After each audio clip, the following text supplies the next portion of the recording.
The following news flash is brought to you by the Lone Star Lowdown, providing your daily bulletins for the commodities market. Today in history, news updates, and the inside scoop into the tides of the alternative. Markets for Friday, February 26, 2016 are currently trading with gold at $1,222.09 an ounce, silver $14.69 an ounce, Texas crude $32.78 a barrel, and Bitcoin is currently sitting at about 433 U.S. currency.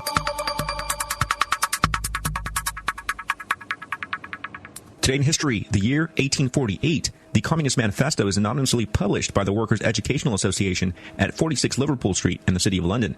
Later accredited to Karl Marx and Frederick Engels, the Communist Manifesto has had profound influence on the political power structures of the world. The Communist Manifesto was first published today in history. In recent news, the State Department released another 1,500 pages of Clinton's emails, including 88 documents that were upgraded to the lowest classification level on its website Friday, tallying up the total amount thus far made public to roughly 48,500 pages. The last batch of 55,000 work-related emails is scheduled to be released on Monday in accordance with a court order. Though the 88 documents that were deemed to be classified at the confidential level, which is the lowest national security classification category, the State Department did claim that none of those emails were marked classified at the moment that Hillary Clinton had sent them. Of the 1.1 million migrants who registered as asylum seekers or refugees in Germany in 2015, a whopping 13% did not turn up to the reception centers to which they had been directed. This authorized government admission came up after a previous calculation which suggested the number of untracked refugees could be as high as 600,000. These numbers clearly reveal how the Dublin Agreement, whereby asylum seekers are supposed to be sent back to the first European Union country they entered through, has become unenforceable. With the spree of refugee-related rapes, assaults, and crime, coupled with German backlash in the form of nationalism and the desecration of mosques on the rise, it seems that Germany is in for some tough times. The IRS has announced that approximately 390,000 additional taxpayer accounts were potentially accessed via identity theft hackers. Internal Revenue will begin notifying these taxpayers by mail beginning February 29th. Notices will be sent, including free identity theft protection services with identity protection pins. The IRS is also checking into those affected taxpayers' social security numbers for extra security and will be sharing that information with tax state authorities. This has been your lowdown for February 26, 2016.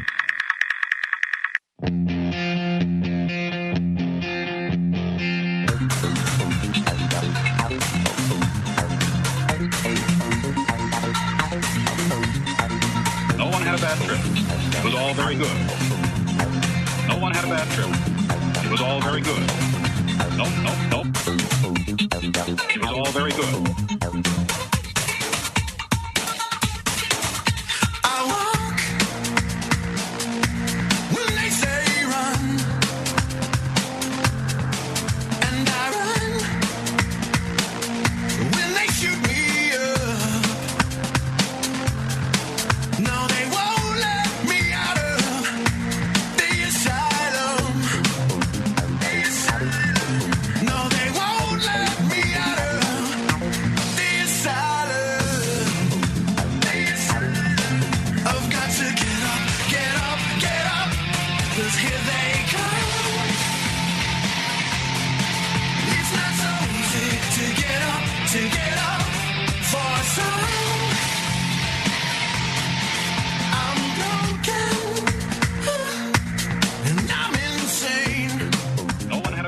Good morning or good afternoon, depending on where you're listening to us on the nationally syndicated Logos Radio Network on this Saturday, February 27th. For the next 3 hours, you're joining us on Be Brave Radio. I'm Leland Freeman. I'm Elizabeth Egan-Everett. John Bush. And we'll be joined today by several special guests. Starting at the bottom of this hour, we'll be joined by Robert Farago with The Truth About Guns. Coincidentally enough, at Brave New Books, going on from noon to 2 p.m., Open Carry Texas is having an International Media Day, and we might have some representatives from Open Carry Texas, possibly C.J. Grisham, dropping with Robert Farago as well.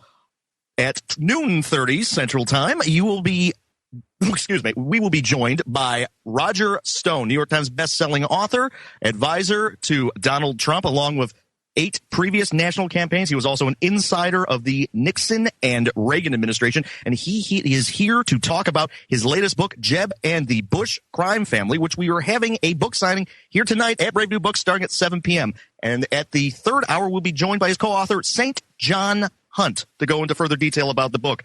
This show and this day at Brave New Books is stacked higher than Endless Pancakes at IHOP, which is not one of our sponsors. But who is our sponsors is Brave New Books, Nature's Pure Organics, Hill Country Home Improvement, Burke's Superfoods, and Cabo Bob's Burritos, with 2 locations in Austin, Texas, on Ben White and The Drag. They have these really, really large burritos that they make right in front of you, including cooking the tortilla using fresh ingredients. And their sodas do not have any corn syrup, just cane sugar. I just had Cabo Bob's last night. It was amazing. It was lovely. We have these little 2-for-1 gift cards. Let's use the Scalia quote. Did you have a happy tummy or a full tummy? Yes, I did. I hope I don't die. I feel like we're in a children's story. Happy tummy. Truth is stranger than fiction. For all. But before we get to our guest, let's talk about the week that was and how you, Elizabeth, almost got T-boned by a giant gravel dump truck. Well, sort of, but not really. I mean, if anything, it was more a very bizarre day. I started out in the morning to find that the 2222 was completely shut off. And I was thinking, well, how do I sneak around this kind of thing? Because I always like to find all the back roads. But unfortunately, in that area, there really aren't. So I had to go down and around via 71 and up via, Gibby Caves. And it was a little bit of a mare's nest. But let me tell you, when I looked into what was actually going on, the road was still having problems even when I was driving home. Gosh, about 5:30 in the evening. And there they were as I'm driving past, pulling out this massive, massive truck that was blackened and all crunched up with holes all in it. And they were pulling it up out of the gully. Sure enough, I guess around 9:45 in the morning, right on 2222 and Jester. I think the truck was having some issues with its brakes or something, because somebody caught it on film. I mean, who's on their dash cam? On their dash cam. And this poor little gray little mini car minding its own business, sitting there waiting for the light to turn. Suddenly the car, the truck comes up right, careening up behind it and basically flattens it, and miraculously I hear that everyone got out alive, although I am not sure about varying accounts. The car that got plowed was a Honda, so everyone was fine. If it was me with my Grand Cherokee, the gas tank would have exploded, and I would be doing the show with Scalia. Oh, my gosh. I think it's scary how you can be a defensive driver and minimize risk to yourself and your family and your vehicle, but that person was just parked at a stoplight. Yeah. There's not really much they could have done. Yeah, doing their own thing. Yeah. Life is very fragile. Live it to the fullest, folks. KXAN, the NBC affiliate, interviewed the owner of the truck, and he says he does weekly inspections of it. So it sounds like it was driver error, where trucks that large, you're not supposed to use the brakes. You're actually supposed to use the transmission and downshift and let the engine do most of the work. Well, but I guess it's also showing, though, that this trucker actually already has some accidents under his belt. But it's pretty astonishing to see, the times in our lives when we've narrowly, like literally by a hair's breadth, there but for the grace of God go we, the blessings, the luck, the grace, whatever you want to call it. Hug your kids, hug your loved ones. Yeah. Be merry, be happy. Don't sweat the small stuff. It's not worth it. Right? At the end of the day. You could die. Yeah, but otherwise, the crazy day, and it was really an awesome day also at the store at Brave New Books. We had all these amazing, astonishing, sentient rock star types coming in that are it's so refreshing and wonderful to experience, to meet so many people that are awake and aware, and they know what time it is, they know what's going on, and they're tapped in, they're paying attention. So that was really awesome to experience, especially yesterday. Gotta love that bookstore, 1904 Guadalupe Street, Sweet Yeah, Pea. big plug. Come on down tonight. Folks, tonight, the Roger Stone event is going to be huge. Not only was it going to be big because Roger Stone's amazing, but... You're saying it wrong. It's huge. Huge, that's right. Huge. Gotta get my Trump on. Donald Stone, Roger Stone, was on Alex Jones's show, and Alex Jones spent a great deal of time plugging the event, so you can expect a lot of people to come down here. So if you want to get a good spot, I strongly recommend showing up at 6 or earlier. Absolutely. 6 or earlier, and be sure you park in the parking garage. It's your safest bet. That's on the other side of McDonald's, just west of the store. And do not show up early. Park at the McDonald's because you will get towed. And we also have Don't park at the McDonald's. And we also have new air conditioners. Don't eat at the McDonald's. So it'll be nice and cool down here. But also be aware, it's not just to come and experience the event and listen to and meet Roger and buy one of his books, et cetera, et cetera. It's also about, one of my favorite quotes is a Terrence McKenna quote where he says, find the others. And this is a really special chance to come together and to meet other like-minded people. And you're going to make connections. If you're single, you might meet someone special. There's all kinds of possibilities. And I know that these events can really be magical experiences. Yeah, the store has always served a purpose. It served this purpose for me back in 2006 when the store opened, of giving you a sense of community. Because oftentimes thinking this way outside of the box, questioning your government, believing in conspiracy theories, even natural health, which is kind of shameful, it's kind of isolating because the masses are in drone mode and the world is reversed in that it's weird to be natural. It's weird to believe that buildings don't collapse in 6.5 seconds and to find something strange about that. So the store has always served as a place where you can come and have a sense of community. Even if your family thinks you're crazy, you can come and find chosen family down here and like-minded individuals. And it's not just about the pursuit of truth. It's also about the pursuit of the good life. And we're here building community. And in fact, here in the second segment coming up, we're going to be hearing from Stephen, who is going to be hosting a church service, an underground church service every Saturday. So we're going to be helping get the word out and giving people an opportunity to come worship. No 501c3, no statism, just free-thinking Christians coming to enjoy their fellowship. Which is Saturdays. Which is kind of ironic. What is also happening today in the Austin area, where Bernie, Democratic Socialist Sanders, is having a fundraiser at the taxpayer-subsidized Circuit of the Americas, which hosts the Formula One races, which cater to the globalist, uber-rich, not even the 1%. 0.0001%. Yeah, come force us to pay taxes so everybody can go to, this free education that's A, not free, and B, is more indoctrinating these days. It's not about thinking for yourself or sovereign concepts and paradigms. Globalism. No, it's all about making you a good little drone slave. Like you're saying citizen. Good little drone slave with a $15 minimum wage. Yeah, but have you seen that picture that Mark Zuckerberg put out recently? It's yes. Like, it says, virtual reality stuff. I love researching subtext, like the secrets are really in all the subtleties. And there's this picture of Zuckerberg strolling past, no tech on him, big wide-eyed grin, strolling past all these kind of overweight, sickly-looking kind of shades of the guys. Shades of the 1984 Apple Macintosh commercial. Well, it's not just that. It's also have you seen the animated film Wall-E, where it's like these big sort of tubs of sick beings are like hooked into their virtual reality machines, and they're completely unable to take care of themselves or fend for themselves, but they do their little robot jobs like nice little worker bees, and there's Zuckerberg just strolling past with this look on his face of like, all is going according to plan. Yeah. Looks like a scene from The Matrix with everyone plugged in. Yeah. What's interesting is, so Bernie Sanders is obviously a giant statist, and his economics are completely off. When it comes to certain issues like the war and auditing the Fed, and in some cases holding Wall Street accountable, he is better than some of the other candidates. And what I find interesting is Ron Paul. I've seen him all over the Facebook feed recently. He's starting to get really involved in the presidential campaign, calling out Cruz, calling out Rubio, and calling out Trump. Good. He most recently said Bernie Sanders is the most free market out of all of the candidates. The Democratic Socialist. Which is quite interesting. Yeah, that makes me a little nervous. I still think he's a Janus. It's Janus Bifrons. Well, this election cycle is... Go ahead. So the Janus Bifrons is a Masonic kind of occult term, basically. If you just look up Janus, you won't actually get the real information. If we liken it to what we see in the media, it's like Harvey Dent, the Two-Face character. It's very much what Obama was, where they're the Trojan horse. Yes. If he seems one way, because remember, there are $1 million think tanks that are all, researching what demographic needs to be controlled and harnessed and pulled in. So there's a certain demographic that Bernie fills the need of and harnesses and keeps them in control. Now, if you research Bernie, though, deeply enough, for me, just like there was with Obama, there are real red flags. There are things that just don't, it's like you were like, oh, he's all about auditing the Fed. Well, actually, no, he's not. I know that he recently voted for the recent vote to audit the Fed, but he did it because he knew his vote didn't matter, A. It didn't make a difference that time, whereas he threw everybody under the bus, especially Ron Paul, all those years ago when his vote actually did matter, and of course he knew that everyone was paying attention and watching this time. He smells... My spidey senses are ringing off the hook. He smells like Joseph Stalin. Yeah, well, what a concept, communist. So yeah, no, I see him clearly. Sorry. One problem as an anarchist, someone that wants a genuinely free society with no state, is there's all these left progressive anti-system types that I'm friends with on Facebook and in real life. That's right, I have real life friends that are my Facebook friends too. That are communists. That are for the resource-based economy, the Zeitgeist movement, right? Which wants to completely overthrow the existing system and build a new system. But all of a sudden, they're all back into the system now that Bernie Sanders is running. I was like, wait a second, you guys are on at least some right of a track where you're not buying in or having faith in the system. But that's and what's going to happen to all these people after Hillary steals the nomination? They're going to be burned with the ERN. And see, that's one of the things that was very telling for me. I was all for Bernie right in the beginning. I was like, well, maybe this guy, just like Obama, is the same. But, remember, in that debate, he literally went, enough about the emails with Clinton. Like he's going to back Clinton. Watch. And we will pick this up after the short commercial break here on the Logos Radio Network. This is Be Brave Radio. Stay tuned. We've got a lot more to come.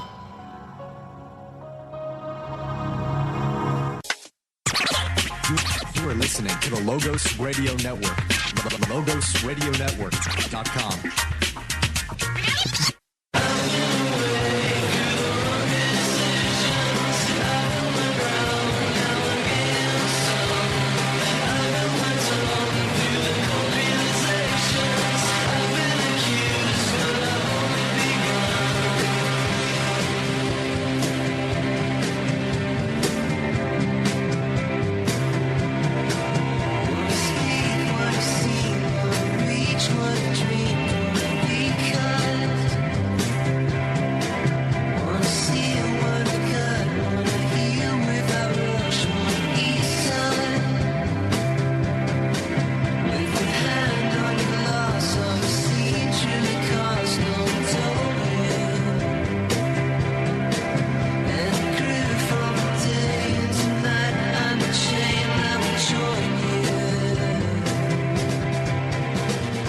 And welcome back to Be Brave Radio here on the Logos Radio Network. Broadcast across affiliates across the country, including TXLR 89.1 FM here in Austin, LogosRadioNetwork.com. You can catch all of our previous shows at Logos Radio Network, as well as you can also listen to us on the TuneIn app via your smartphone. And before we get to our guests in the first hour, Robert Farago with The Truth About Guns, Elizabeth and I, and John, we were finishing up on the week that was. Well, where do we want to go? Do we want to talk about Governor Donut endorsing Trump? Do we want to talk about Scalia actually being a part of a secret society? I mean, all of our conspiracy theorists, we're all in glee over that because we all knew, and suddenly it's becoming mainstream. We're like, told you so. I mean, literally, when I first saw that in the Washington Post, I was thinking, the Super Adventure Club from South Park. Yeah, but now it makes more sense why this guy who always had his security flanking him, like everything that he did, suddenly is like, yeah, no, you guys don't have to come with me to like a hunting party. And they're all gathering together. I guess they're now saying it's a satellite of the Bohemian Club. In the middle of the Texas desert. Well, and So he was hunted or what? Well, I think he was tracked. I think he was tracked. I think he was hunted, and I think he was a big game. Well, Ritual sacrifice? You know me. I'm a big esotericist, and I think, the elites are totally into that. That's the thing. Look what they do at the Bohemian Grove. I mean, just watch the documentary that Alex does where he snuck in. I mean, come on. Those people are worshiping a big stone owl called Molech. Wasn't he in like green robes? Was he like in green robes, and then the entire hunting compound was just completely covered with all the walls were covered with all these dead animals and just weird arrangements? I know that Jones sent down a crew, and they were talking about that there was a very odd, questionable art that looked a little bit, there was the Santeria art, maybe some possible Umbanda art. These are things that deal with beings of other realms, and you got to be real careful. And then there's still the pillow controversy of where the pillow was and how it was arranged. Well, and if we know what the Bohemian Grovers get up to, there's all kinds of wild stories. There's a question about, well, then what really happened? Was he having a little bit too much fun, or was he, tasered when he was sleeping? Was he, and again, the frustrating thing is that for all we know, maybe this guy really did die of natural causes. You can't know. But you can't rule anything out. Autopsy? You can't rule anything out because there's so many crazy things that happen. And like you said, the Bohemian Club, that's fact. That's been blown wide open by multiple sources and world leaders, both Republican and Democrat. Yeah. Presidents, senators, staff members, heads of major corporations are going in and doing mock sacrifices, doing all sorts of weird stuff and dancing around in robes. And apparently they bring in gay porn stars and stuff. Oh, absolutely. Yeah. So it may seem far-fetched and crazy, but crazy stuff goes on all the time. And here's the thing. I've come from L.A. and I know what goes on in L.A. and I've been invited to very interesting parties that I have not partaken in, but then I have heard about afterwards that are absolutely like eyes wide shut. I have been invited to enter into certain levels, into certain situations. I know I've been a part of, ceremonies that are for, the good. And it has often crossed my mind that there are definitely ceremonies also taking place that would be more nefarious of the exact opposite. If there are people really working with spirit in the right way, there's also people working with spirit in the right. It's very much like the Force. You've got your Deadeyes, you got your Siths, all kinds. Queuing up the sound effect. Does he have it? Oh, the timing's off. He needs to take some lessons from Danny Sessoms over here. Yeah. It's called they need to get a better tablet. There you go. Well, let's switch gears from the dark to the light. And we have Stephen Jones in studio with us. Stephen is going to be leading a fellowship service here at Brave New Books. It's something we've been talking about for a while. And we finally got it all gathered. And I believe it's March 5th is going to be the first one. Yeah, it's on. We're going to start on the 5th. And it's going to be an interesting experience for sure. Definitely. And we're really excited. It's an underground church. There's no 501c3, so there's nothing that's off limits. And it's taking place here at the bookstore. So it's going to be a non-denominational Christian worship service. And you can bet that there's going to be free expression of ideas and all sorts of good vibes going on. So why don't you tell us, Stephen, where did you draw your inspiration for this? Well, I kind of had a burning bush experience. I was praying and I asked God why there wasn't a 501c3 church. I was going to a local church. And there wasn't anything being said about what's going on in the world, the beheading of Christians and the persecution of Christians elsewhere. Not even a thought to even pray for them. Mm-hmm. And to me, it really grieved my spirit. And it's at that point that I understood that there is not really freedom of speech within the church. The church has really been fettered in what they can say, or they risk losing their 501c3 status. Mm-hmm. They risk their livelihood. Mm-hmm. Their big church that they've built up. Yeah. And so it really grieved my heart. I felt like it grieved the spirit as well. Mm-hmm. And it was something that was really on my heart. So I'm praying, God, why hasn't someone started a church that just, no exemptions. Let's just worship God. Let's be able to have free speech, be political, Be overtly political. You sound like the exact opposite of Lakewood Church, which includes praying to God. Because how often do you hear with Olstein's broadcast him actually referring to the scripture or referring to God? It's more like a motivational speaker in a giant sports arena. Well, yeah, you take pieces, bits and pieces of the Bible, and then you form them to make a feel-good message. But this world isn't always a feel-good place. No. So you have to address the reality. Sure, it's we're all spiritual and we live in this spiritual world, but we're in the physical world as well. So the physical world really reflects the spiritual world. And so how can we have an effect in the spiritual world? Well, we have to be in the physical world as well. And so my burning bush moment was when I was praying this prayer, why God? Why hasn't someone started this? And almost audible, not quite audible, but he said, you started.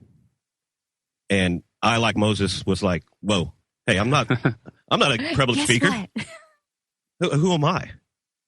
I can't do this, but really, and what he told me is, yes, I've called you.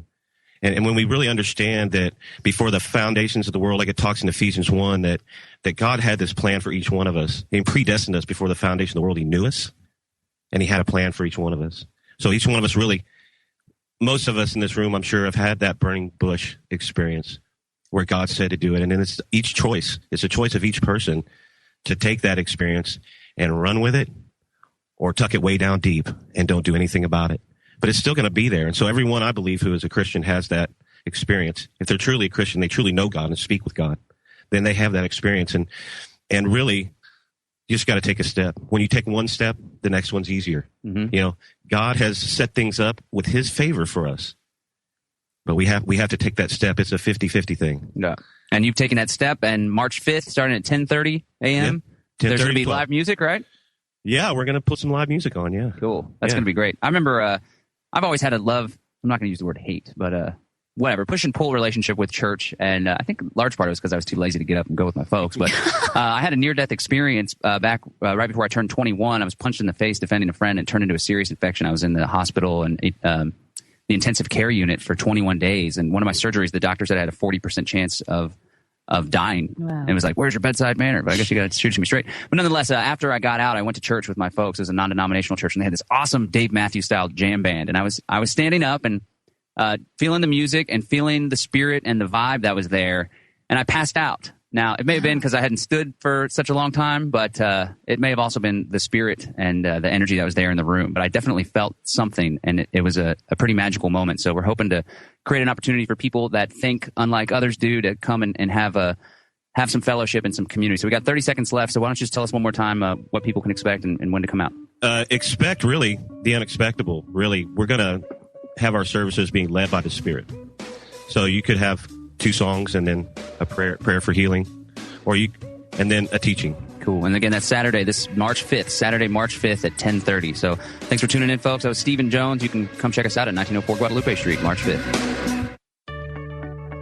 A string of burglaries in Torrance, California had the police scratching their heads until they raided a motel and nabbed the perpetrator, a fragile 82-year-old woman. I'm Dr. Catherine Albrecht, back with the tale of the blue-haired burglar after this.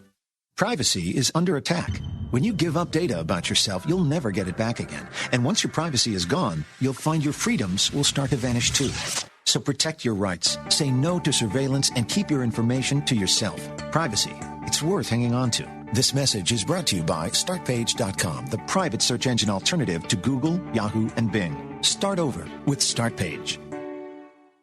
Doris Ann Gamble had a 21-page rap sheet. She'd been arrested in connection with a homicide, gone to jail 9 times, and used at least 25 aliases. At 82, you'd think Gamble might retire, but no. Police recently busted her for burglarizing 8 doctor's offices in California. The frail elderly woman would hide in the doctor's offices after being seen. When the staff went home, she'd raid the cash boxes, netting over $17,000. At her sentencing, she told detectives she wouldn't do all this nonsense if the government gave us more money. Then she asked the court for donations to buy snacks in jail. I'm Dr. Catherine Albrecht for StartPage.com, the world's most private search engine.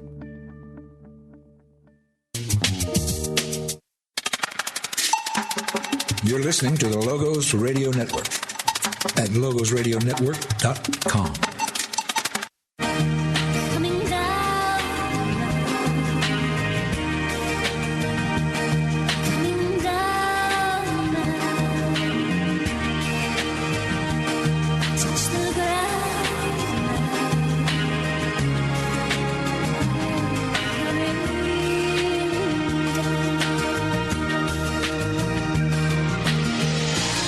Please believe me when I tell you I've been waiting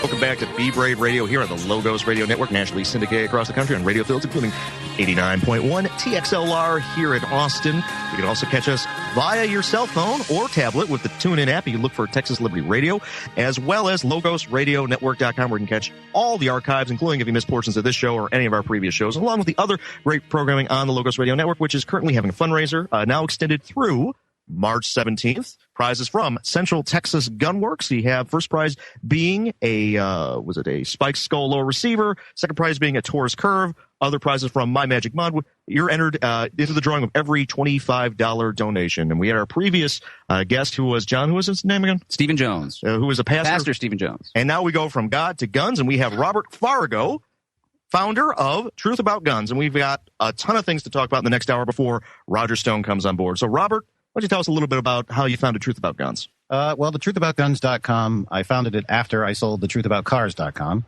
And you were the founder of the Truth About Cars? I am. That's an amazing website, by the way. Yeah, there you go. So I started with 0 readers and 0 views. Just sat down and wrote about a story about a Red Lobster defensive gun use. Not about a lobster, about the actual gun. He loves Red Lobster. Leland now worships you. He's like in heaven.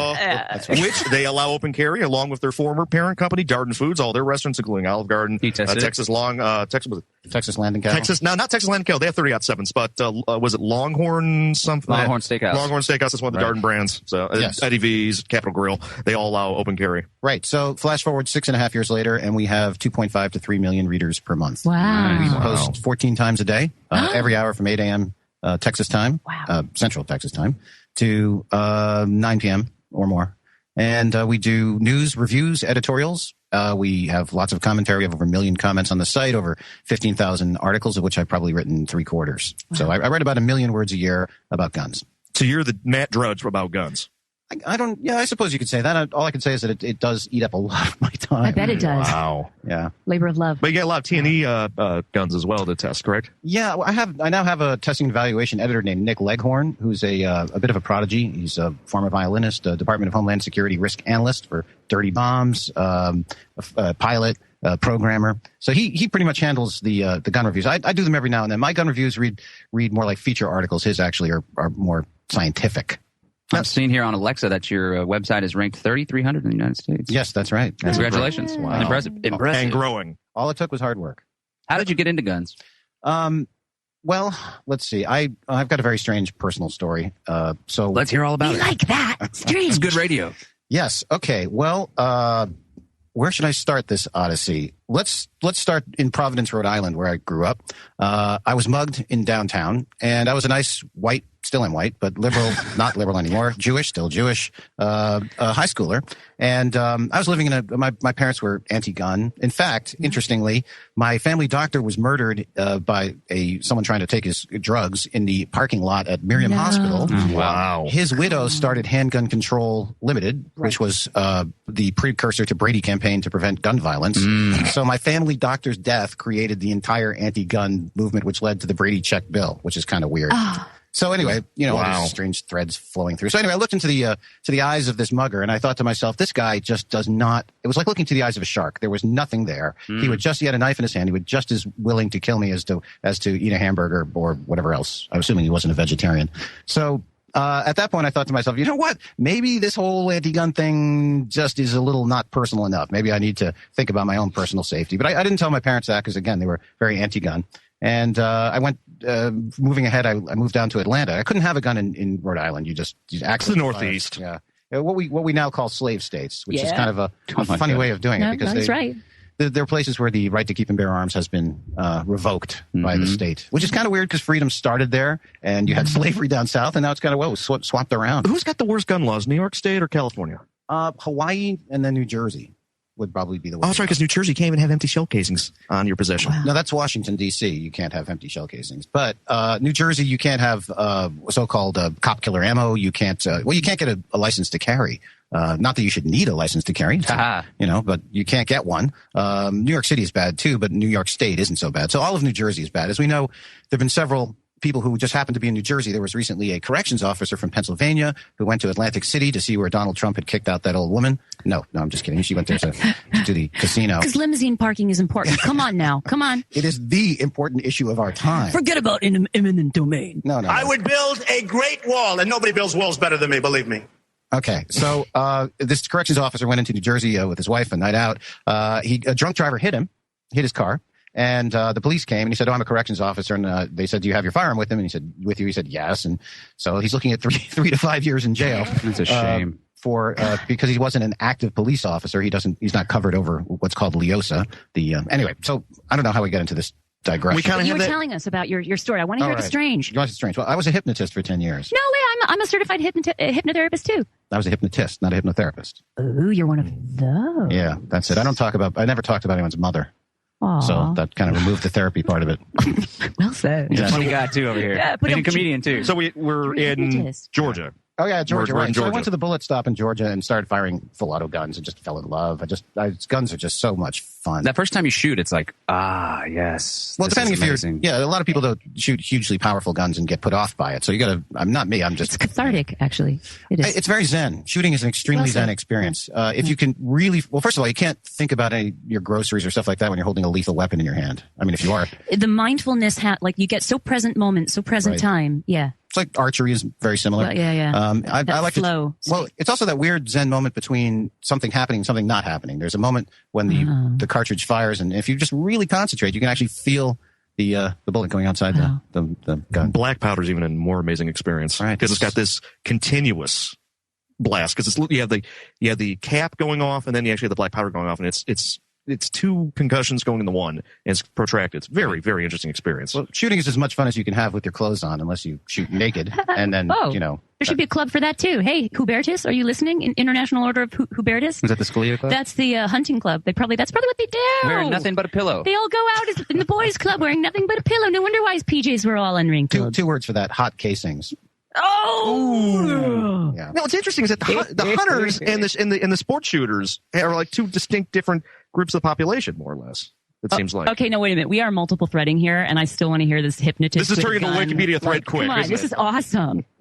Which part? What? A hypnotist with a gun. Right. No, I didn't have a gun because I was a hypnotist in England for 10 years. Oh, that's even more. We're in the Atlanta, Georgia phase at this point. Did you do like the group, where you got them howling like monkeys and running around the room? And... No, I didn't do it for entertainment.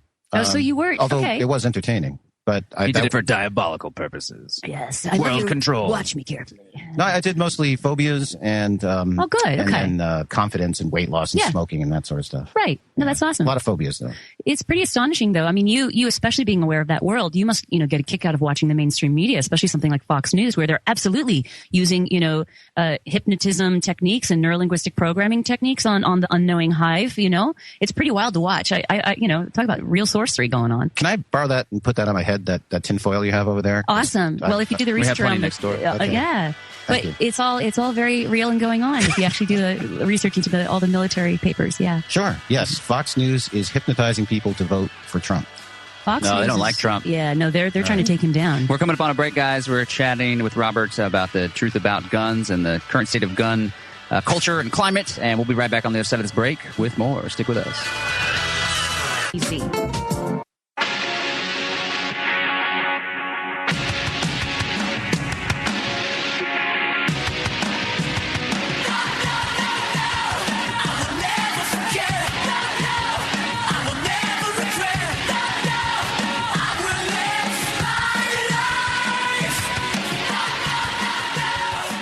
And welcome back to Be Brave Radio here on the Logos Radio Network. We're broadcasting out of the fabulous Brave New Books at 1904 Guadalupe Street, where in 15 minutes, Open Carry, Texas is going to have an International Media Day and Open Carry Walk for the next 2 hours from noon till 2 p.m., as well as Brave New Books is the only bookstore in Austin, Texas that has a open embrace of the Second Amendment, of gun culture, and open carrying, where everything except the Jeb of the Bush Crime Family book is going to be 10% off with lawful open carrying. And we have Robert Farago here with The Truth About Guns, and we were just talking about all kinds of kinds of topics. It's all about the conversations that happen during the breaks.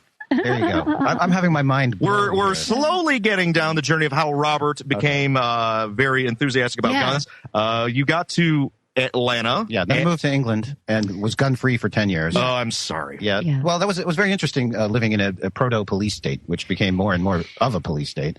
And then I moved back to the United States, had the truthaboutcars.com website going, sold that, and then looked to start another website. And I thought about guns, and I started to learn about guns, and I just started. I think I was in my late 40s, early 50s, and I just decided that was interesting, and it sure is. It's been an absolute passion, and I've done training, I've done police work, I've written thousands of articles, interviewed thousands of people, and it just grew from there. Just started as a single post, and as I said, we now post 14 times a day, every hour. And you got in touch with us at the bookstore with the press release that went out about the 10% discount on all items except the Jeb the Bush Crime Family book, because it just came out.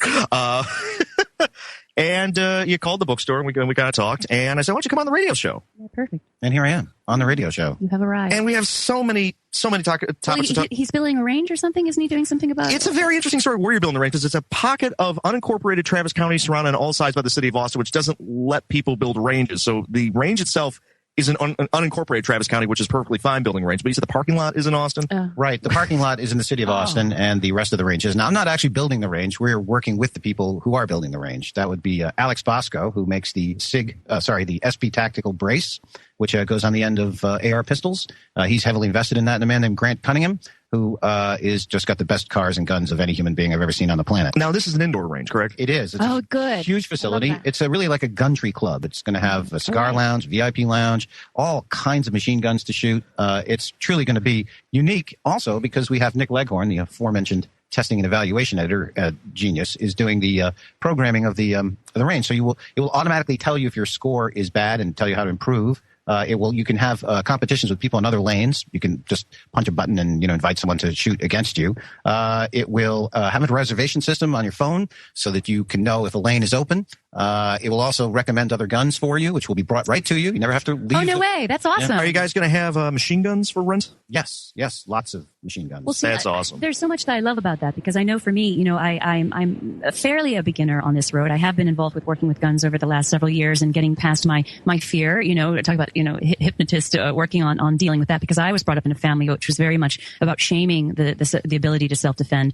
And for me, what I love is going into a gun range where I am in that learning stage where I don't know what guns to work with or to try. There's a certain kind of gun that I'm used to now. I'm comfortable with the smaller, 6-hour P238s, right, especially if they're purple. But I do know that there's probably all kinds of amazing guns out there to work with. There are some amazing firearms. And this is such a breath of fresh air, because all we've had in the city of Austin was Reds and a bunch of outdoor ranges, which are about 23 miles out of town. And Cargill's place. Well, no, that's a private range. The city only lets them use it for training currently. But the problem with Reds is that it's tiny, and so you have to basically go in there and you have to put inner earplugs, and then you have your outer ear muff so you don't lose your hearing. Mm-hmm. And people always seem to shoot the wires off, and so they have to shut the range down for 20 minutes for a guy to go out in the bunny suit so he doesn't get leg contamination to reset the target wire. And so this new place is a $10 million modern facility, which will be the most advanced indoor range in the world. This will be the number one indoor range. And when is it opening? October. This is awesome. Just in time for the Texas Firearms Festival, which you guys missed, I take it, last year, which is over 40 different manufacturers. You pay one price. You come and shoot any gun you like. And you get free ammunition. We'll have Machine Gun Full Auto Friday this year, October 14, 15, and 16. There's the plug. You asked me what I want to plug. Go to TexasGunFest.com. It is going to be our third year, and it is amazing. I bet. It sounds awesome. Out at Best of the West Shooting Sports in Liberty Hill. I've actually shot out there with the tactical ranges, but it's a long drive. I think there's definitely also a niche for people that they feel drawn and pulled to get trained to learn more, but I think they get so overwhelmed with all the information that if there's a way of hand holding a little bit in the sense of okay, now go here, Well, on the website, thetruthaboutguns.com, we have a Guns for Beginner tabs, which has about 500 articles. No way. So it's a good place for people to start. I just wrote this morning the 4 rules of gun safety. I can't believe I haven't done it yet. That's coming up in about 10 minutes. Well, would you like to, could you state those very quickly? Because that's really key here. I know that John has stated that before. Leland has, especially because we honor the open carry here. And they have all 4 rules. Well, yeah, I think people are really have that imprinted in their minds, to kind of have that almost into their subconscious, talk about programming. Well, the thing is, the funny thing is, I wrote it this morning and last night, and I was very, very precise about what language I used for the 4 rules. Oh, wow. Because the 4 rules are often stated in ways that are kind of misleading. For example, treat all guns as if they were loaded. Now, if you're unloading a gun and cleaning it, you can't treat it as if it's unloaded. No. So you got to put that little exception, get the wording there. Caveat. I'll hold off on that because I'm afraid if I say something now, people go to the website and say, well, that's not exactly what you said. Okay. Right. So, but basically, don't, jump all over me, Radio Land people. It's always keep whenever I'm gonna try here. Someone will. Yes, they always do. They do, don't they? And God bless them. And there's like, you come on and try to do this job. They do come out and try. Well, some of them do. All of our writers, interestingly, and trying to change the subject away from this as quickly as possible, all of our writers have come from the comment section. We have taken all of them, people who wrote comments, and my managing editor came from there, my testing evaluation editor. So there's no barrier to entry. Anybody who wants to write about guns can send something into the Truth About Guns. Oh, this guy makes a bunch of good points. Let's bring him on as a staff writer. Yes, exactly. Well, our audience is over 75% college educated. So we've got a very high intellectual audience. A lot of beginners, but very intelligent. The way we did that was simple enough. We simply deleted all flames. That was it. Deleted all flames. Yeah, so nobody can flame anybody on the website. So it has to be civilized discussion. What a concept. So is there a post moderator that reviews all posts before they go on, or do they go live instantly when you post, or how's that work? We just post. We write and post, and then we look at the comments. We have over 1 million comments now, so people report flames, but generally speaking, we know what kind of posts are going to get flame wars going. What would you say is your favorite part in all this? Like, gives you the glee in kind of creating this mini empire of education awareness? Just your thing. It's just writing. It's the writing that you love. Yeah. I can't not write. This is really an obsession. I could compare it to some physical functions one has to do every day, but basically, if I get antsy. I was once on a train going across Canada, and there was this really beautiful girl who was doing this ballet type stuff on the train. Yes. Okay. And I said, well, what are you doing? And she said, well, I'm a ballet dancer, and I can't go more than 6 hours without doing dance. And it's pretty much the same for me. I can't really go a day without writing, and writing a lot. So I'm really privileged to be able to write without censorship, because here we are in the basement of a building, talking to people. Hopefully, there's someone listening on the other side. I'm assuming, so. Right? So we don't have the gatekeepers are not keeping us out. Now, I'm an older gentleman, and I used to work for CNN. That was why I was down in Atlanta, and I remember when you couldn't get an audience unless somebody else approved of what you did. Wow. So the Truth About Guns allows myself and my writers to just tell the truth without being interfered with by advertisers or politically correct gatekeepers. So I like the fact you guys call it the Bloomberg cult constantly. Oh, do they? That's awesome. Yeah, and isn't it over now for Bloomberg to throw his hat into the ring, or can he still step up and freak us all out? There's a talk that he's going to run as an independent, which would only cannibalize from the Democratic side. So yeah, take all our guys. So yeah, go ahead, run. Make sure that Hillary gets 20% of the vote instead of 35% of the vote. Well, as the gun guy here, I've got to say that the situation is not looking good for gun rights at the moment. Yeah, no, I know. Florida.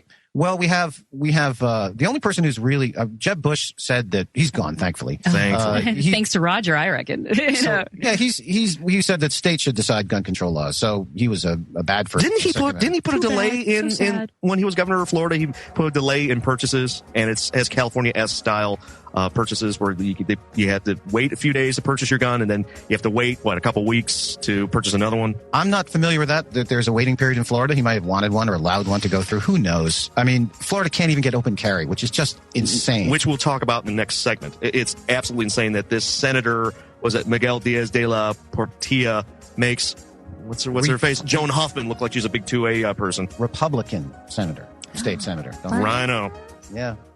And we will pick that up at the top of the next hour here on Be Brave Radio on the Logos Radio Network. And please go to logosradionetwork.com. There's an ongoing fundraiser. Keep the lights on. And we'll be back after this short commercial break and news break with the second hour of Be Brave Radio with a couple more segments with Robert Fargo, Truth About Guns.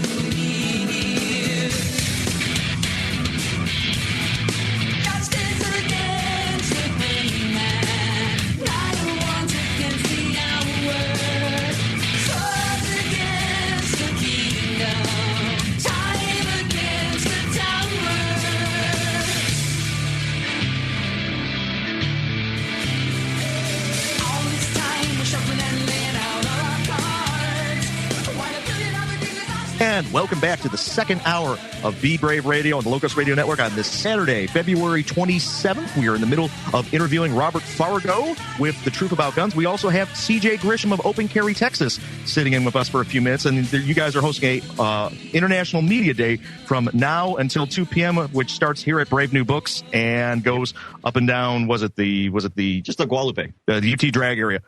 And you were going to tell Robert your story about your experience with some guy calling you out about 5 minutes ago? Yeah. Well, we were standing outside Brave New Books and just talking, and we've got some media here from Spain and from Japan that are covering our efforts here. And this guy walks by with his little girl. I think she's probably 8 years old, something like that. And he walks by and then he quickly turns around and he bends down to his daughter and he says, "You see that guy right there with the gun? He's an idiot." Wow. And so I was like, and I kind of bent down and I looked at the girl directly, not the dad. And I said, "You see that guy holding your hand? He's an idiot, and he's raising you to be an idiot." And so, winning friends and influencing people. Yeah, yes. So, I mean, what kind of a guy? Wait. He might have. You said, "You see that guy with the gun? He's an idiot." It doesn't mean you were an idiot because you had a gun. You're assuming, aren't you? Well, I guess I was. Right? Because maybe because I am an idiot, and so I took it. Does he know you from somewhere else, or is this? No. He just saw us carrying guns, and you could tell he didn't like it. Yeah, but you know what? I've been that little girl. And I am not. Me too. Right? Well, okay, okay.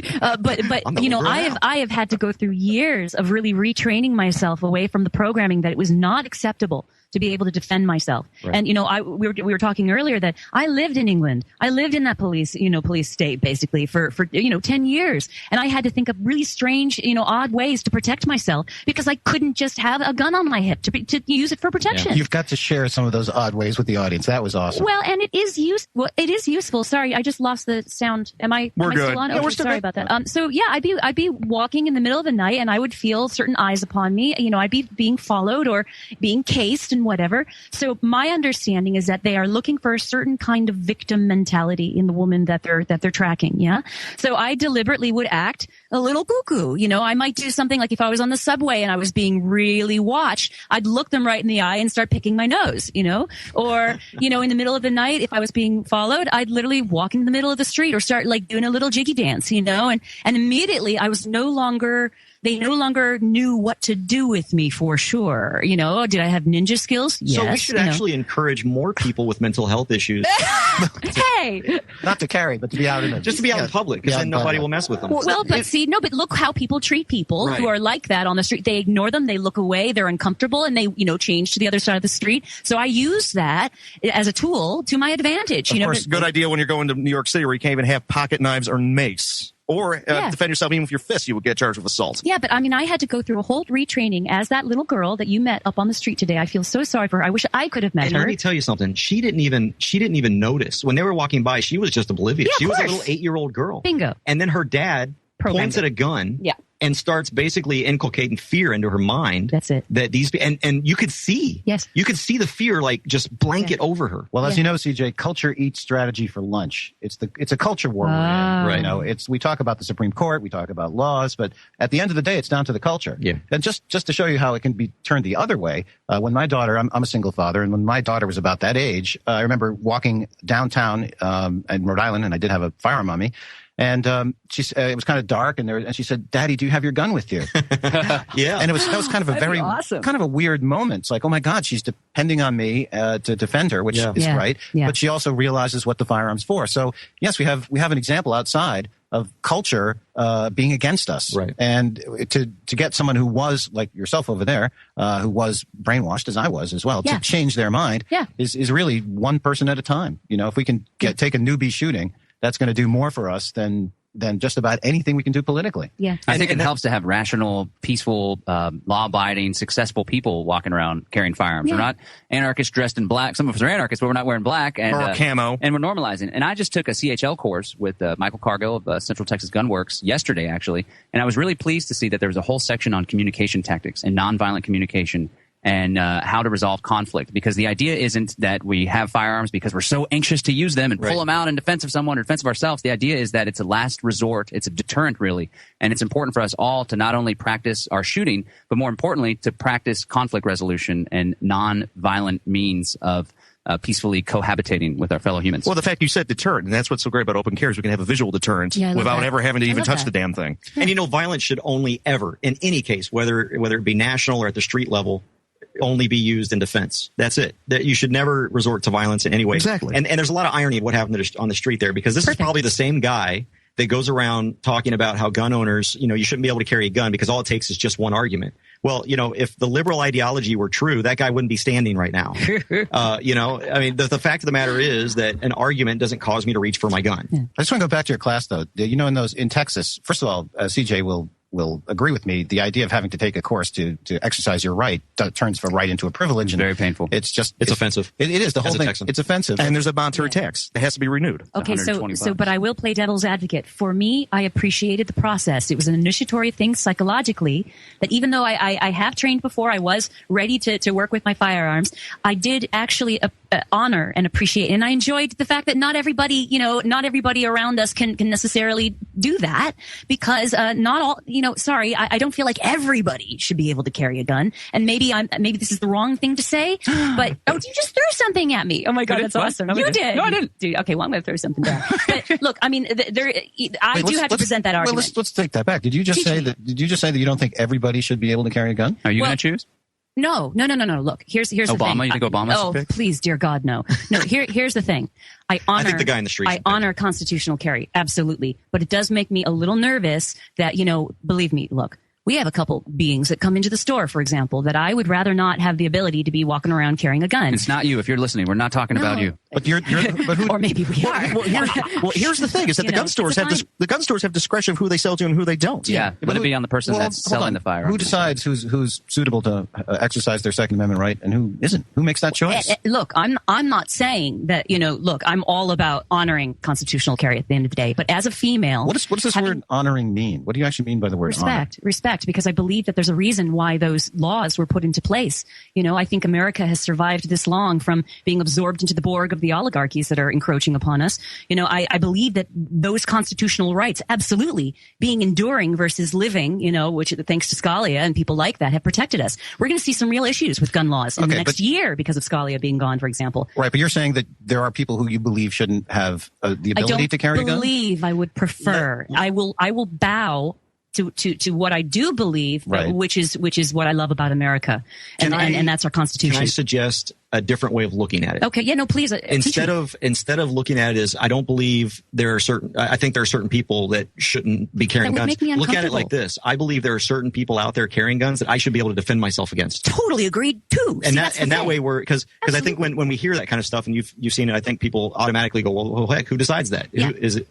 Yes. Well, and here's the other thing to think about is the inconsistency in gun laws. For example, here in Texas, we have de facto constitutional carry of long guns, rifles, which are more destructive than handguns. So the question is that why do we have a license for handguns, which is a monetary tax, which is just a preemption of an existing law from the 1870s that was basically put in place because of racism, because they didn't want to have ex-slaves to be able to defend themselves with handguns because that's all they could afford. Well, the rich white landowners with the long guns, they were exempt from that. America. I think there's a great Thomas Jefferson quote that comes to mind, and he says, I prefer the tumult of liberty to the quiet of servitude. Mm-hmm. And, it is kind of scary, the idea of people that maybe shouldn't have firearms because they're not in sane mind having firearms. But at the end of the day, the alternative to allow the government to regulate or to choose who gets firearms, I think is a far worse alternative. And then the solution that we have that we can exercise, unfortunately, you got to ask permission in Texas, is to go ahead and arm yourself to learn safety and proficiency in firearms and to deal with the problem, the risk of somebody obtaining firearms that shouldn't have them in that regard. And think about it. When was the last time there was a mass shooting at a gun show, a gun store, or a business that openly encourages carrying of weapons for law-abiding citizens to defend themselves? Well, It's usually a gun-free zone. I mean, that's the thing. The cowards, will go into there, and that's where they shoot. A victim enrichment zone, we call it. Even The Simpsons makes fun of. Even The Simpsons makes fun of gun-free zones where it says, "I'm a sign, not a cop. I'm not going to. I can't stop you." Well, and didn't we just have that Eagles of Death fellow, the front man who came out and said, "You know what? I actually witnessed it, and guess what? People should be armed." I want to ask CJ a question once I got you here. We have a lot of readers who believe open carry is not a good idea. Proper people who are pro-gun, but they think it's bad because it hurts the cause. What's your response to people who are pro-gun but say open carry is bad because it antagonizes and causes a backlash amongst the pro-gun control types? And here's the problem with that. We're blaming the victim.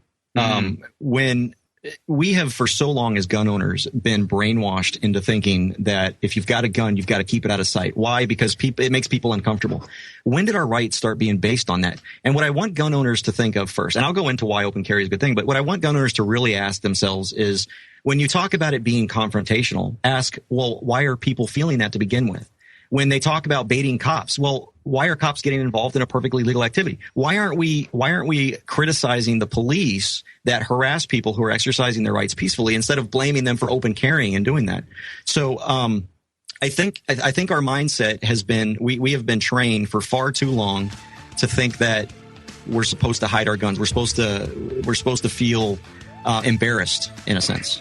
And this is Be Brave Radio here on the Logos Radio Network. We've got Robert Fargo with The Truth About Guns for one more segment. CJ with Open Carry Texas. Can you stick with us one more segment, too? I can. Yay.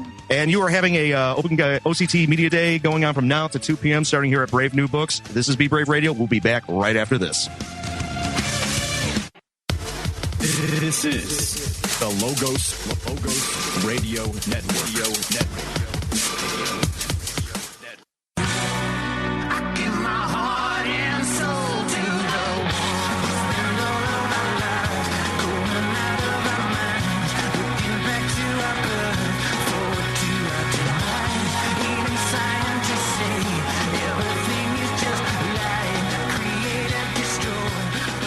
Welcome back to Be Brave Radio here on the Logos Radio Network. We have Robert Fargo with The Truth About Guns and CJ Grisham from Open Carry, Texas, here for one more second before Roger Stone comes on the show.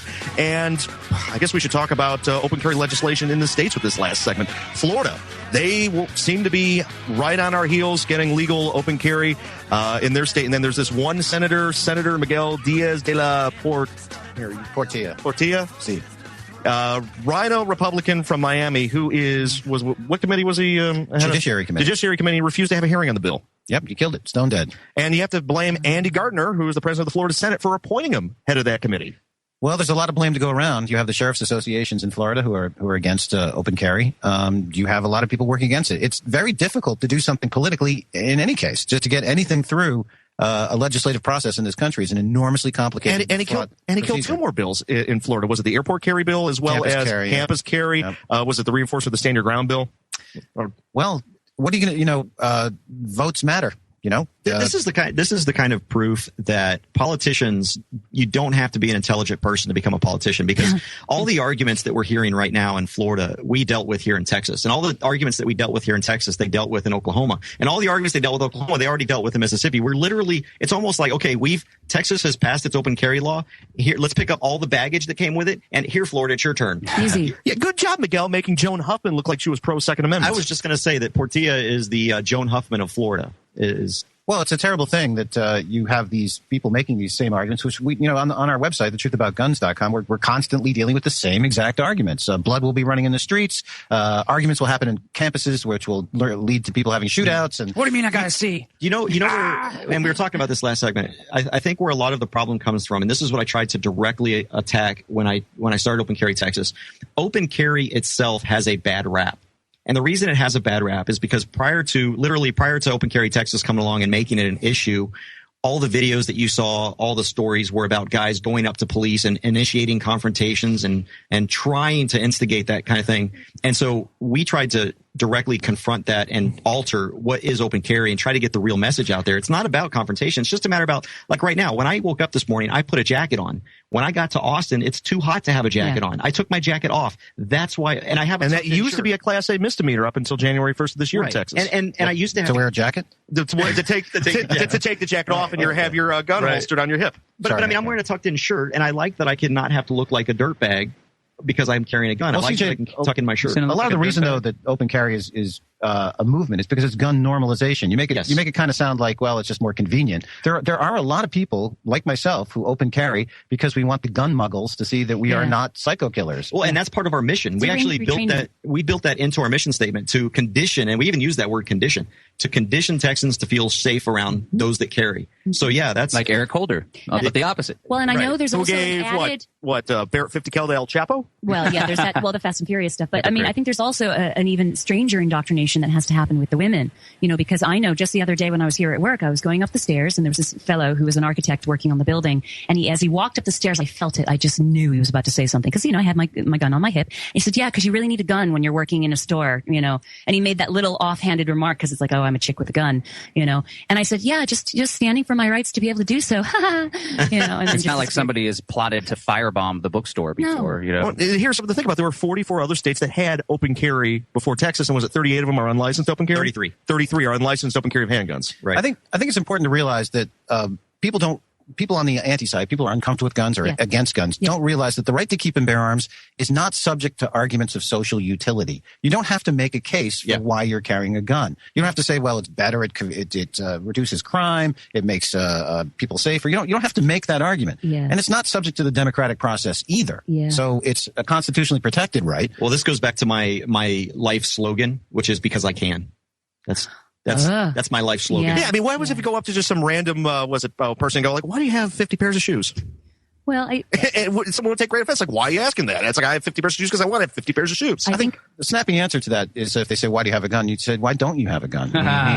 Yeah, no, I have to, I'm excited to use that sometime, I think. So I think for me, the difference between concealed carry and open carry is depending on if I feel like I have enough emotional fortitude to perhaps have to deal with a dynamic that I might not be comfortable with dealing with or feeling strong enough that day to deal with, That's simple. That's not something you alone feel. There are times when I go into places and I think to myself, you know what? Maybe this isn't the best place to open carry. Oh yeah, I do the same thing. Yeah. Is it out of respect for the people around you? I don't open carry at church. Yeah. I just, even though we're allowed to, I don't open carry at church. I want to focus on Christ and my God. You definitely conceal carry in church, though. I definitely conceal carry in church. Absolutely. Now that churches are getting shot up. Well, we'd be grateful for that. Yeah. And there are some places where I won't do it. And if I can sound a little bit extremist for a second, God forbid. No, God forbid. Go right ahead. I think the visible presence of firearms also puts the government on notice.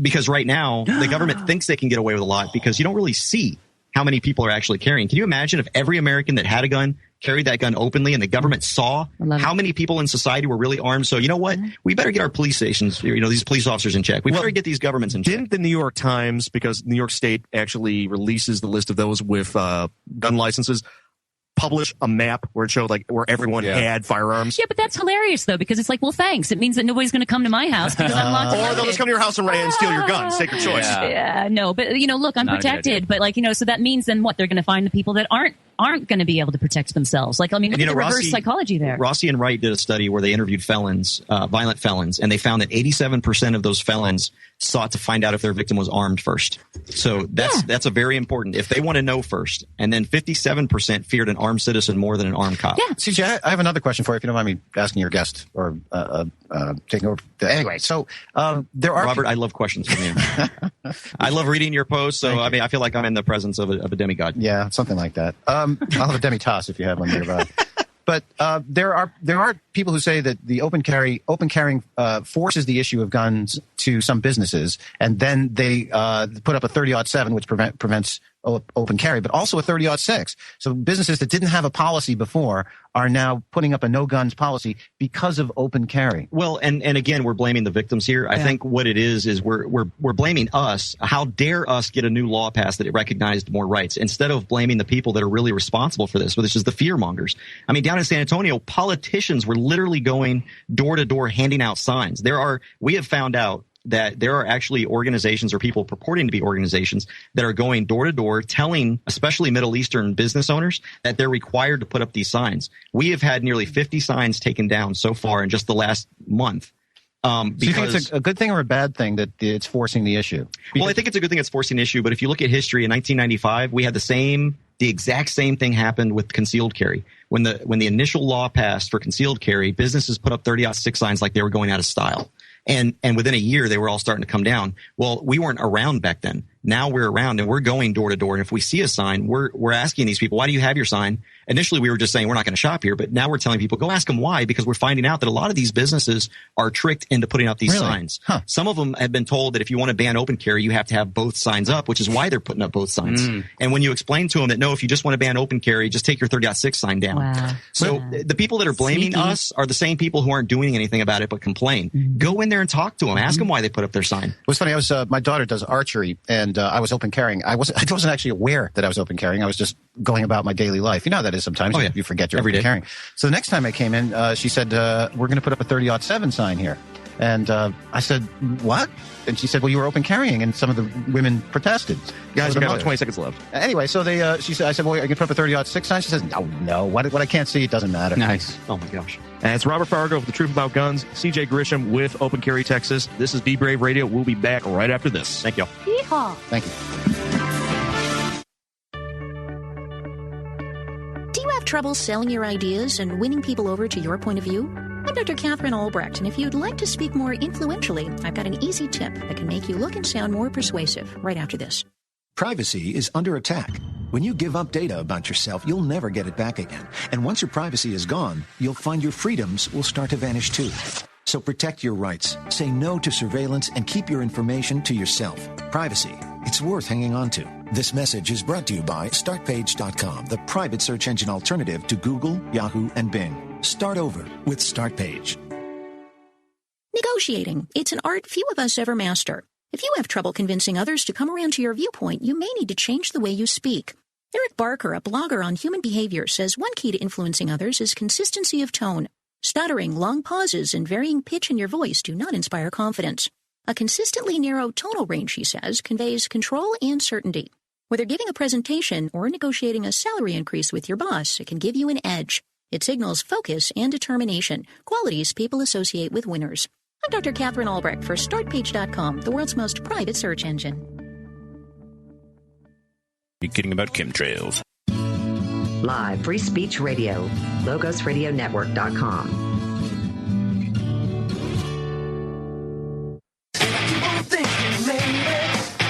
Then when I get back on my feet again, I can climb so high that I won't feel low.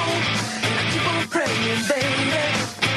Then when I get where I am going, you'll be showing me a blue sky road. Open my mind, along the blind, I know I'm coming off the ground. And welcome back to Be Brave Radio here on the Logos Radio Network on this February 27th, 2016, brought to you by Brave New Books, Hill Country Home Improvement, we'll get to Cobb Bob's and Sing, Hill Country Home Improvement, Nature's Pure Organics, Berg Superfoods, and Cabo Bob's Burritos with 2 locations in Austin, Texas. On Ben White and the North Drag, they produce these beautifully large burritos right in front of you, all natural ingredients. They even cook the tortillas right in front of you, and the sodas have nothing but sugar, no fructose corn syrup or aspartame in it. Right. Our next guest is... Well, where do we start with the intro on our next guest? He is a New York Times best-selling author who made the case against LBJ, revealed Nixon's secrets, chronicled the Clintons' war on women, and with his latest book, uncovered Jeb and the Bush crime family. He was an insider of the Nixon and Reagan administrations, along with being an advisor to 8 national campaigns, including, most recently, Donald Trump's presidential campaign. He's been a friend and mentor to all of us at Brave New Books. Roger Stone, welcome back to Be Brave Radio. Leland, you forgot legend. I didn't hear legend in there. Rock God. And the legend that also brought us on the air with episode 1. Yeah, just kidding. I am delighted to be back here in Austin and delighted to be here with you again. You got your Texas cap on, I see. Well, this is a manifestation of not having time to wash my hair. So Now you look like a proper cowboy. I actually have a hat that's bigger than this. This is the modified Tom Mix. You should see the big one. The real deal. Yeah, so hard to find.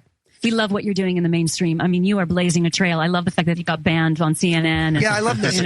So Media Matters for America, which is an extension of the Clinton campaign. It's basically a pressure group. These are a bunch of twisted freaks who are just sycophants. In other words, Bill and Hillary can do no wrong. Bill can rape, bite, assault women. Hillary can threaten, intimidate, bully women. Chelsea and Bill and Hillary can steal millions, literally millions from the Clinton Foundation And the apologists at Media Matters for America say, oh, that's all fine. You also forgot to mention Bill can hang out with a known pedophile and go to his orgy island. Hang out with the pedophile, do drugs, traffic drugs. But believe me, the folks at Media Matters for America they'll defend all of that. Here's the story. David Brock was at one time a conservative researcher, did some of the most important early seminal research into Bill Clinton. And then the Clintons offered him money.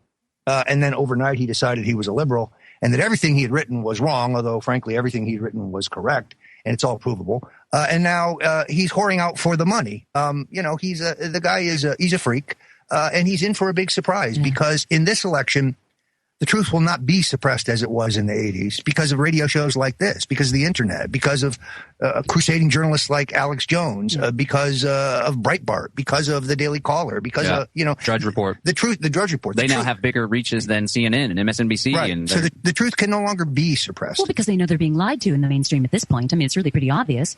Yeah, I think one of the manifestations of that this year is the rise of Trump is a product of the fact that people are fed up with the system, with the political elites, with the insiders, but they're equally fed up with mainstream media because they know they're being lied to. Yes, and 6 coin tosses really are. She's just lucky. Hillary's just a lucky girl. Yeah. And I think that's the biggest concern is about any votes being stolen as we go ahead. We know that there are so many angles that, the electronic voting can be hacked. There's all kinds of dirty tricks that are going on. And I think that's the big concern as we go forward for someone like Trump. How are we going to handle that? Yeah, like what happened in Iowa with Ted Cruz, where he told us that was it Carson left the race to get a bunch of Carson votes to put to him? I think it's important to have a dissection of Ted Cruz just for a moment, if I will. Absolutely. Ted Cruz works for the Bush family. Ted Cruz was created by the Bush family. Ted Cruz was George W. Bush's chief issue advisor when he ran for president and in his first year in the vice presidency. Ted Cruz recruited John Roberts to the Bush team. Ted became a conservative roughly 4 years ago. Prior to that, he was your garden variety moderate Republican. He's Quisling. He's a Trojan horse. Now, his wife, Heidi Cruz, I'm sure she's a nice lady. As you know, she's a partner at Goldman Sachs, not exactly a hotbed of conservatives. And she was the deputy national security advisor under Condoleezza Rice when we waged a war in Iraq. But then they sent her over to the U.S. Trade Representative's office where she was the deputy U.S. Trade Representative working on our current China trade policy. Now, if you go to her wiki biography, those things have been airbrushed out of it like they never really happened. Nice. Wow. And what I find particularly troubling is the story Ted Cruz is told about calling his wife and saying, oh, baby, I need you to cash in your entire retirement so I can use the money to run for the Senate and I'll win. And how proud he was that she said yes. The problem is they never cashed in anything. Right. They got a secret sweetheart loan from Goldman Sachs. It was $500,000, wasn't it? It was $1 million. Oh, it was $1 million. Wow. And more precisely, it was probably our tax money because we bailed Goldman Sachs out. And then they took out a second secret loan from Citibank. So Ted's a fraud. He's not a conservative. He does sound like Mr. Haney on Green Acres. There's no way around that. He's a plastic man. Yeah, I think voters just see him as oily. He's just another... He's also Canadian. But he's also owned and he's creepy. There he was again at the recent debate. There he was while the Star-Spangled Banner was going on. There he was yet again doing the little Masonic hand, hidden hand signal, telling everybody that I'm in the club. If you vote for me, we'll have more of the same. Didn't H.W. Bush do the whole cut the throat thing too? Oh yeah, no, literally they had a shot of the Bushes, and suddenly, Daddy Bush he goes like this, and he does this little throat slash thing. You're like, well, okay, maybe he was telling them to cut the cameras, but what was that? All kinds of little subtleties. No, that's very interesting. Look, I think at this point, I don't think I know, Cruz has made his deal with Marco.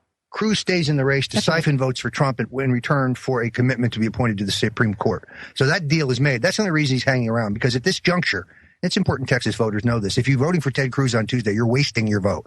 He has zero chance of being nominated. He's reporting to Marco Rubio, although Marco's been given a condition by the insiders. The insiders have told Marco, A, here's $25 million, which they raised 2 nights ago in New York, but B, you have until Florida. If you don't win Florida, you're out and Mitt Romney's in. Wow. And now what's of interest is that Jerry Patterson endorsed Marco Rubio on Wednesday. And Jerry Patterson's our former land commissioner who came in 4th place out of 4 in lieutenant governor race 2 years ago. And the fact is that he said that he wouldn't have abdicated his office of land commissioner to George P. Bush unless he didn't feel that he was up to the job, Jeb's son. Well, first of all, if you're for Marco, I guess that means you're for amnesty. You're for amnesty. Mm-hmm. I mean, it's not. And by the way, Ted Cruz is no better. He's voted for amnesty as well. But it's indisputable that Marco threw in with Chuck Schumer and Harry Reid and other scumbags. The game debate. To give us full amnesty for illegals. All you have to do is look at these horrific videos from Europe of these hordes of thugs, of goons, assaulting women, assaulting children, raping children, to see what's coming our way. This wave is coming our way. Either we repel it, or as Trump says, we're going to lose our entire country. How many hundreds of thousands that Germany can't get a hold of? Well, there was Breitbart just put out some information that Germany actually copped to the fact that they can't, they say they don't know where about 130,000 of their immigrants from last year disappeared off to out of the 1.1 million that they brought in. And that's just Germany. And it's like, oh, where'd they go? When Donald Trump calls for a temporary ban on Muslim immigration until we can get our hands around who wants to come into the country and who they are, the establishment goes crazy. This is fascism. This is unconstitutional. I think it is fascism, and I think it's extremely frightening. And I think that to support that is to take us down a dangerous, slippery slope. But you can't just have completely open doors, dude. Though, come on, this is not you can't ban an entire group of people because of what a very small subsection of that group is engaging in, or you yourself are engaging in xenophobia, generalizations, collectivism. Ban implies some finality. All I want this person to do is be vetted. The Pope says tear down the wall, and he has what, 200-foot walls around the entire Vatican? Let me guess, you're an open borders guy. I'm an anarchist. Oh yeah, no, dude. That's okay. This is our state, issue. no borders. We fight each other over this all the time. It sounds like you guys are fascists over here. Well, that's your perception and your belief system, which actually is really not based in reality. But look. I just don't want my daughter raped by some Islamic thug. Sorry. No. There is a word. No. Vet each person to come in, do a little background check, and find out who they are. That's not banning all Muslims, even temporarily. No. That's not what's going on. And we will pick this up. None of it's going on. And we will pick this up at the next segment here on Be Brave Radio on the Logos Radio Network. Stay tuned. We've got Roger Stone, author of Jeb the Bush Crime Family, with us.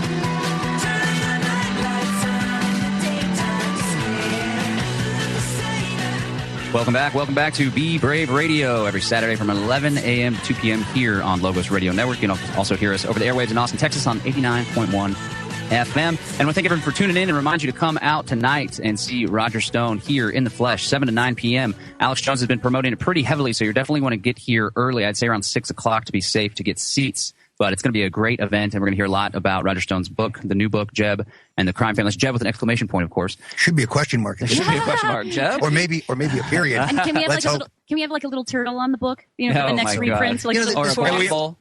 We also got Danny Sessoms from the Crypto Show Danny Sessoms in the house. Sitting in with us on this session.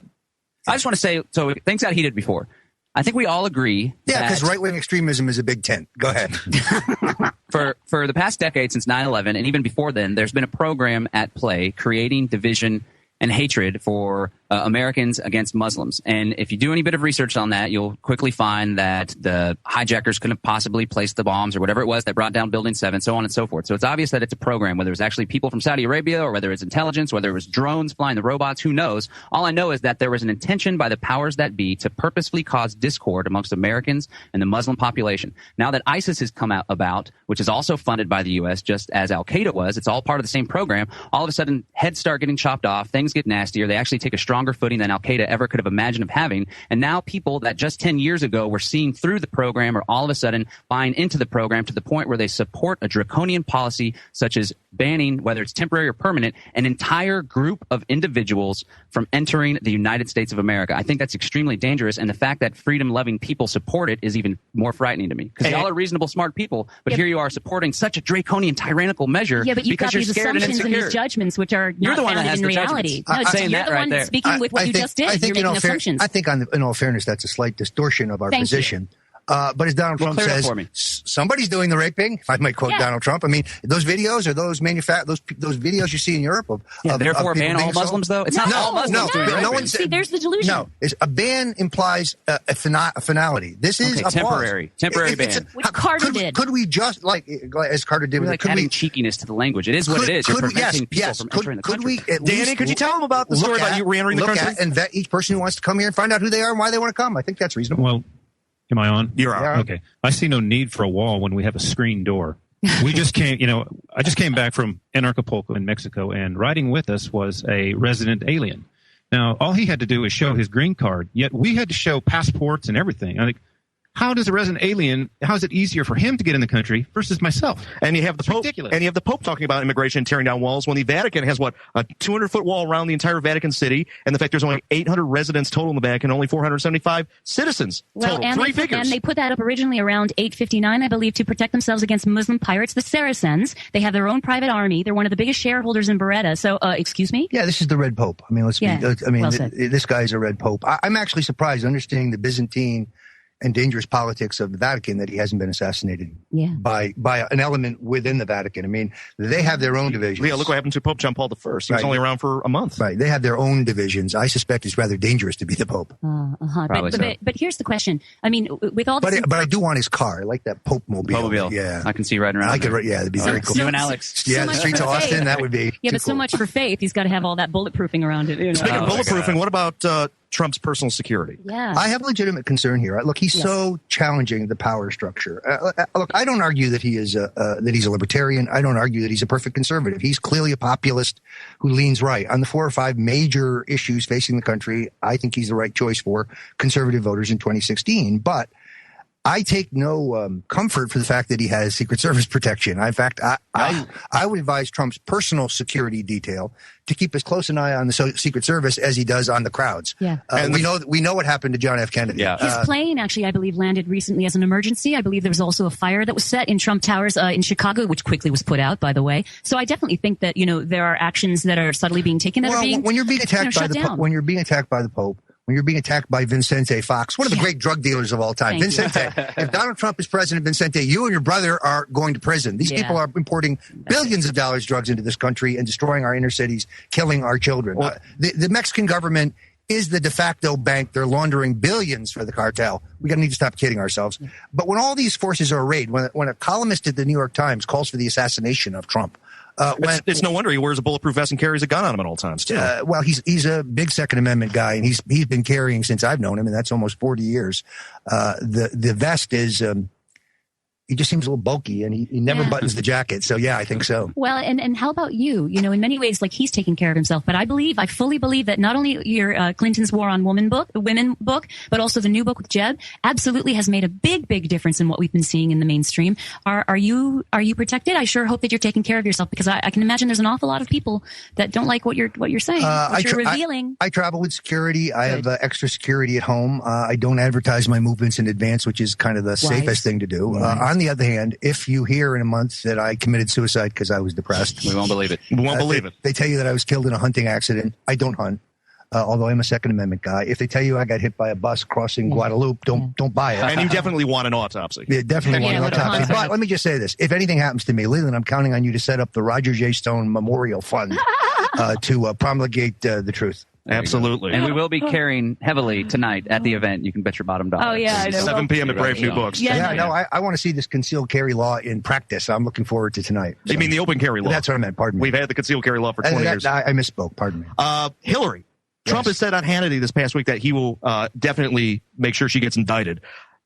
In the past, it's been said that the reason why she hasn't been indicted is because she holds information over half of Washington. If she gets indicted, she takes on half of Washington. Trump doesn't, correct me if I'm wrong, Trump doesn't have that issue because he's not a politician. He was a businessman. He didn't do business in Washington, D.C. This is really very clear. First of all, there's an overwhelming wealth of evidence of her misuse of classified and top secret documents and her violation of the law regarding her server. Secondarily, the law does not require intent. In other words, criminal negligence is enough to indict her. So the question, it's an open and shut case. People ask me all the time what's going to happen. Here's my opinion. I have no informed information. I think the FBI director will recommend her indictment. I think the Obama Justice Department will decline to indict her. I think the FBI director will resign. I think 20 or 30 agents, professional agents, will resign with him. And you're going to have a firestorm. It's the Saturday Night Massacre all over again. That's almost as bad as being indicted. If she is indicted, mark my words, Obama will pardon her in return for her dropping out of the race. And Uncle Joe Biden, a certified lunatic, a man who is, I think, they'll broker that convention. And possible pedophile. Possible. Yes. He will step in with his false teeth and the bad hair and the whole thing.